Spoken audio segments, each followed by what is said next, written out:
TP-Link, Cisco, Nites, and Ytech. So durability test tayo guys. Tingnan natin kung sino ang matibay sa apat na brand. Okay. Unahin na natin ang Ytech.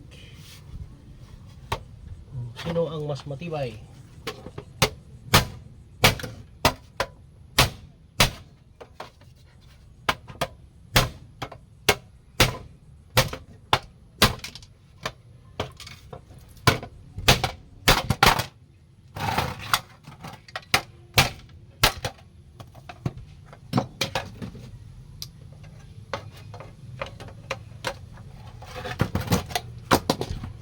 Tibay.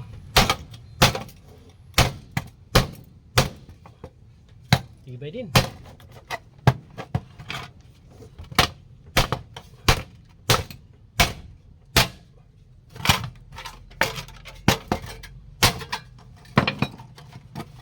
Ayun, nabuksan na. So, yun. Buksan ka agad si Ytech. Next, Nites. So, Netis gigabit port. Next, Netis.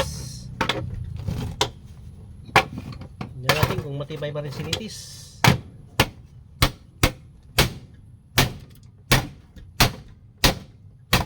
Tibay din.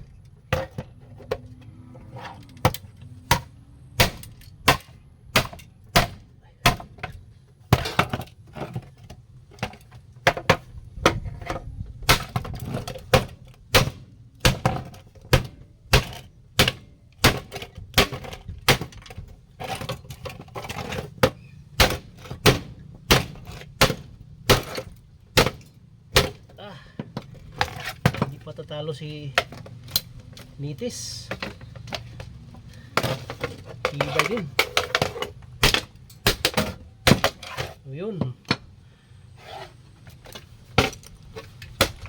mas maraming laman si Nites pala. Yun, may makukuha tayong copper. TP-Link 24 port gigabit switch, metal din. Okay.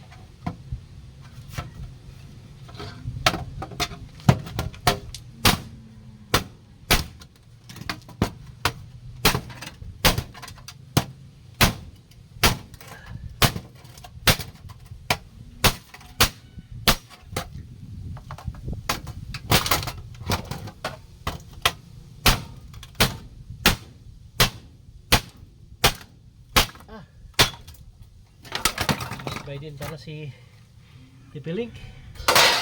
So, ayan. Ito ang laman ni TP-Link. Wala masyadong copper pero may konting alloy. So, ayan. Matimbang ta. Cisco 24 port non-gigabit. Okay, try.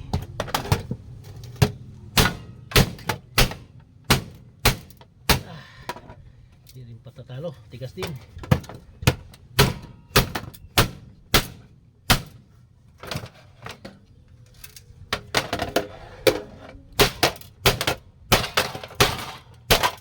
Ayun. So, ibay din si Cisco. Pinakamatigas talaga si Nites. Kapal. Next is pinakamatigas si Ytech. Next is si Netis kasi makapal then TP-Link and si Cisco is madali lang siya na open. Okay, ayos. Mga angkol ha, subscribe and follow me angkol sa akong mga vlog. Next natin na i-testing itong mga CCR, CCR at saka yung mga OLT, yung mga CCR 2116. Yan ang next natin na ibungkagin, idol, kung sino ang mas matibay sa kanila. Thank you for watching, mga idol. So next vlog, para updated ka, idol, follow mo lang siyang Kulonoy, like and share sa iyang mga vlog. So atos ako kay magpakilo sa ako og kapel. Bye bye.